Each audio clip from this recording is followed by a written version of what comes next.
Well, thank you for joining me this week for Thoughts from the Throne. I'm glad that you're here. We're going to have a good time this week as we talk about something I think is so important to every believer, and that is the conflict that Christians face and what we do with conflicts.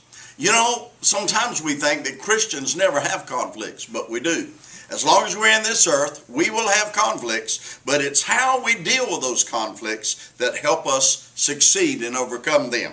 Now this week we're talking about 1 Samuel chapter 17 and the story of David and a giant by the name of Goliath, and how David handled the conflict that he and Israel was having with this giant Goliath. And I want to bring your attention to 1 Samuel chapter 17 and verse 32 for this first day of how to deal with the conflict. And David said to Saul, "Let no man's heart fail because of him. Thy servant will go and fight with this Philistine." Now the giant had been challenging them for a long time, and no one had taken it up on it. But this day, David, the young man of God, says now it's time to deal with the conflict with Israel, or the conflict that Israel was having with the giant. And so here is our thought for today.